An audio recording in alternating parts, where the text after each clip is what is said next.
Silakan kalau ada yang mau ditanyakan.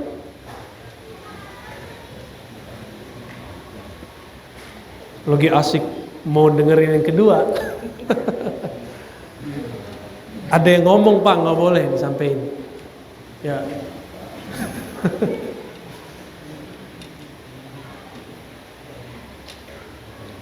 Ada. Oke, tafadhal. Salam.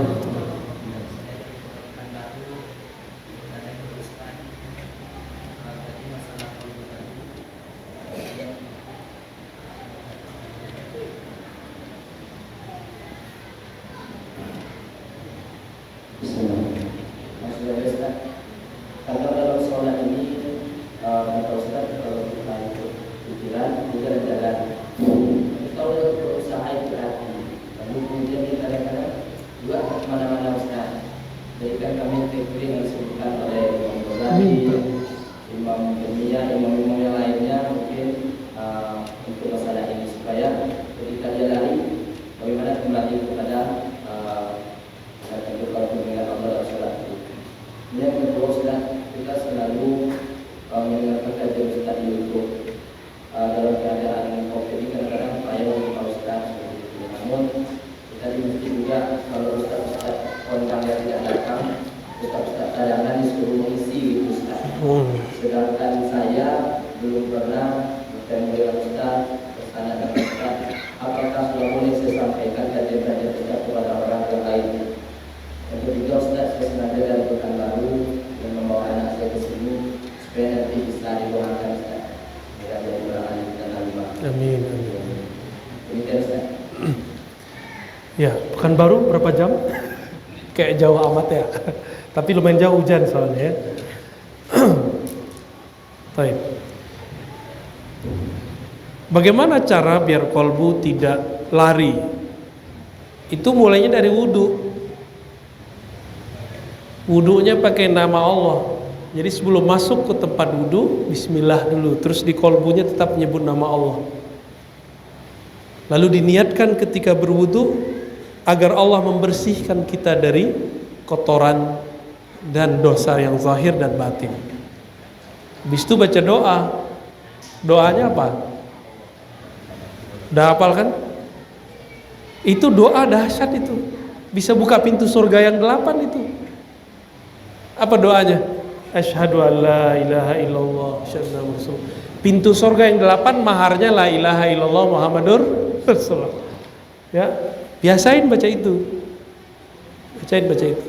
Lalu ada tambahan dari Tirmizi, Allahumma ja'alni minat tawwabin waj'alni minat tahirin. Ini kata kunci. Jadikan aku orang yang suka tobat. Berarti kita sudah sadar bahwa kita ini suka maksiat berulang-ulang. Itu tawabin. Jadi apa arti tawabin? Orang yang doyan tobat karena banyak maksiat berulang-ulang. Adakah yang jamin hari ini tobat besok nggak maksiat? Ada? Enggak. Pulang aja buka handphone udah mulai maksiat. Maka kita nggak usah sok suci aja. Ya, bawalah rasa tidak suci itu menghadap kepada Allah, pasti khusyuk. Namanya khusyu'ut tawabin. Jadi khusyuk itu ada tingkatannya. Ada khusyu'ut tawabin, khusyuknya orang yang tawab, yang bertobat, merasa hina. Maka dia menangis sepanjang dia sujud, menangis sepanjang dia zikrullah. Itu dia. Kalau beruntung Allah naikkan khusyu'us sabirin. Kena masuk musibah. Ini kalau lagi kena musibah bisa nangis kan? Ya, sholatnya bisa nangis gitu ya. Benar? Tuh, itu namanya khusyu'u sabirin. Kalau masalahnya hilang, khusyuknya hilang. Maka harus ada khusyuk yang berikut, khusyu'us syakirin. Khusyuk orang yang bersyukur. Nangis juga khusyuknya. Ada yang nggak nangis, ada yang enggak ya. Ada lagi khusyuk tanpa khusyuk. Khusyuk tanpa rasa, ada lagi. Oh, macam-macam itu. Puncaknya ihsan. Engkau sujud seakan memandangnya. Panjang itu ceritanya. Gitu ya. Bawa rasa tawabin karena kita ini pendosa semua di hadapan Allah. bawa rasa kita berdosa kepada Allah. Ya, ini kan wajahnya aja yang soleh-soleh ini. Ya, pulang belum tahu. Karena alat untuk maksiat paling dekat sekarang handphone. Ini aneh nggak paham baca ini. Apa ciri-ciri ahli sunnah wal jamaah? Yang kedua, beberapa bulan yang lalu sempat viral video seorang dai yang mengatakan 4 ormas Islam dolah. Bagaimana pandangan Buya dan bagaimana sebagai aswaja menyikapinya? Iya. Apa ciri-ciri ahli sunnah wal jamaah? Kalau dulu saya jawabnya cuma 3. Akidah ahli sunnah itu bermanhaj Asy'ari Maturidi. Dulu di sini ada baca-baca ini enggak Pak Kades? Sifat 20 masih. Wah, itu ciri-ciri ini masjid Ahlus Sunnah. Itu ciri-ciri masjid Ahlus Sunnah. Tapi ilmu sifat 20 itu masuknya ke akal bukan ke kolbu. Makanya belajar sifat 20 walaupun 1000 tahun enggak akan khusyuk. Kecuali belajar sifat dulunya versi ahli kolbu. Gitu ya. Yang kedua bermazhab. Fikih yang 4 salah satunya. Yang ketiga bertasawuf. Di akhir zaman ternyata hadisnya memang ada 2 pertanyaan berikut ditambahkan. Harokah, pergerakannya harus ahlu sunnah. Perkara ahlu sunnah itu bukan pergerakan ambisius, dia pergerakan kolbu. Kenapa? Karena yang kelima ini aswaja akhir zaman ya. Khilafahnya ala minhajin nubuwah. Kekhalifahannya berdasarkan manhaj kenabian. Kenabian itu, awal kenabian adalah wahyu. Bisa bentuknya mimpi, bisa bentuknya bisikan, bimbingan dari Allah. Maka Imam Mahdi yang akan memimpin akhir zaman itu kolbunya setiap hari mendapatkan kalam-kalam ilahiyah. Itu yang disebut al-khilafah ala minhajin nubuwah. Jadi nggak bisa pakai tebak-tebakan. Sekarang kayaknya panik, baru corona udah panik. Main tebak-tebakan, kayaknya Mahdi itu deh, kayaknya Imam akhir zaman itu deh. Jangan pakai kayaknya. Jangan pakai subjektif. Menurut saya, menurut batin saya nggak bisa. Harus betul-betul hati-hati. Ini urusan akhir zaman. Jadi yang inti ada 3 ya. Akidah, Asy'ariyah, mazhab fikih, salah satunya Syafi'i. Terus bertasawuf. Tasawuf itu tarekat. Tapi sekarang mereka sedang mengeluarkan tasawuf dari ahli sunnah. Maka saya difitnah Syiah oleh mereka. Saya difitnah Syiah Pak, ya biasa aja kita. Kita nggak ngerasa, ya nggak, cuek aja kita. Ada yang ngaku-ngaku udah debat tuh macem-macem. Padahal dia sendiri nggak tahu yang dia debatkan apa. Bagaimana dengan seorang dai yang mengatakan 4 ormas itu Islam firqah sesat, gitu ya? Kayaknya dari sini deh. Oh tetangga, maaf ya Pak Kades. Itu aslinya mereka begitu. Walaupun minta maaf di MUI, saya nggak percaya. Aslinya begitu. Keluar juga kan? Kenapa?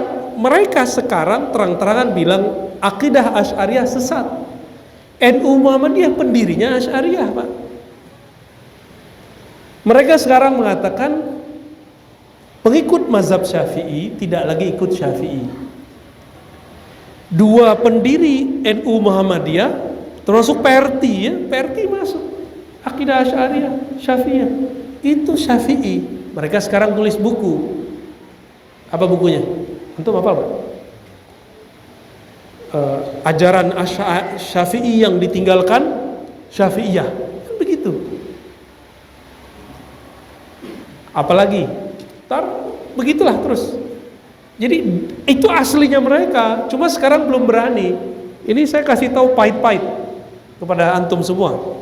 Mereka memang menyesatkan kita semua, menyesatkan NU, menyesatkan Muhammadiyah. Cuma karena Muhammadiyah NU itu sekarang masih kuat, PRT masih kuat, mereka kemudian minta maaf.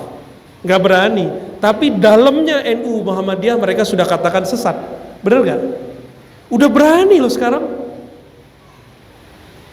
Terus antum masih mau tidur, nggak mau bergerak, nggak mau kemudian menyebarkan ajaran yang rahmatan lil alamin itu.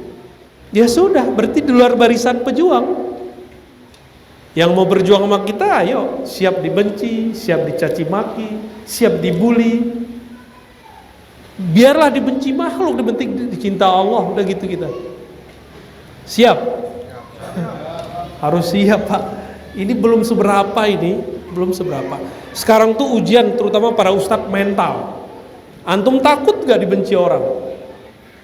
Jamaah segini, ada satu yang anti, kita seneng-senengin dia. Ini berarti udah kena mentalnya dia nih. Banyak teman saya begini. Semua di surau itu orang tarekat, Pak. Orang akidahnya Asy'ariyah, mazhabnya Syafi'i. Ada satu muncul anti tarekat, itu yang dia seneng-senengin. Yang lain tarekatnya dia salah-salahin. Kejadian. Karena mental dia sudah kena, takut dibenci. Kalau disuka udah biasa.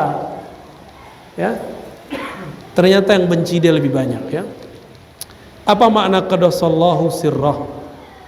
Qaddasallahu sirrah artinya semoga Allah mensucikan sirnya, ruhnya. Itu sebutan untuk para ulama yang wali. Jangan sembarangan orang yang udah wafat. Jadi kalau belum wafat jangan dibaca begitu. Ar-Razi Hasim qaddasallahu sirrah. Itu berarti aneh udah mati itu. Belum nanti ya.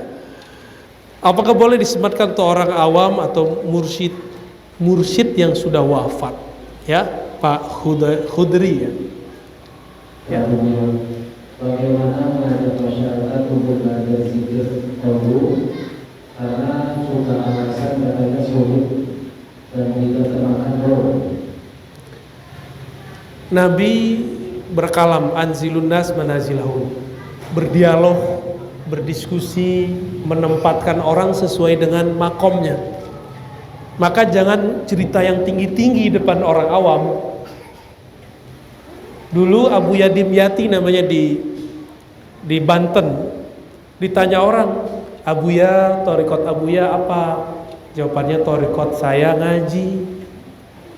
Oh sederhana toh, bukan zikir banyak-banyak. Enggak, zikir banyak-banyak nanti.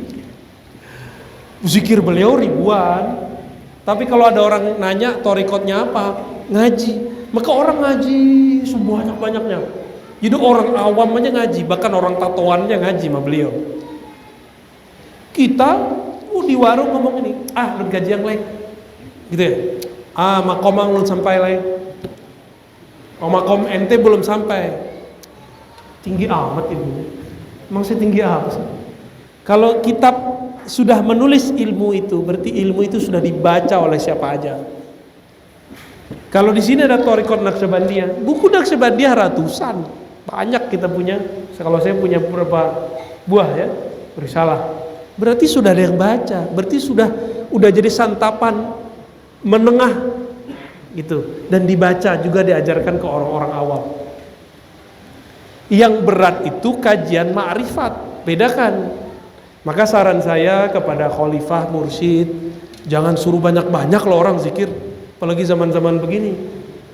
Jadi murid tuh udah mau talqin zikir, terbilang pagi sore aja deh 100 beres gitu. Tapi rajin ngaji ya, gitu. Rajin ngaji. Sekarang orang nggak bisa bedain, dikira bertawajuh sudah ngaji, belum. Tawajuh itu baru mempertahankan zikir. Harus ada kajiannya, Pak. Kajiannya nggak usah tinggi-tinggi. Fadilah-fadilah zikir, teknik-teknik berzikir, kisah-kisah orang berzikir, itu aja kajian. Ya, insya Allah tambah banyak orang yang ngaji. Jadi mulailah bercerita motivasi-motivasi. Khalas ya. Ya, udah, kita udah habis. Wah, maaf ini udah habis nih. Nanti kita mau lanjut di mana? Masjid Al-Muttaqin, Jawi-Jawi. Karena sudah di stop sama panitia, saya hormat juga ke beliau ya. Baik, kira-kira itu Bapak Saudara Allah, semoga yang hadir diberkahi oleh Allah ya. yang hadir dicintai oleh Allah, ditutup aibnya oleh Allah. Amin ya rabbal alamin. Ala hazini al-Fatihah. Bismillahirrahmanirrahim.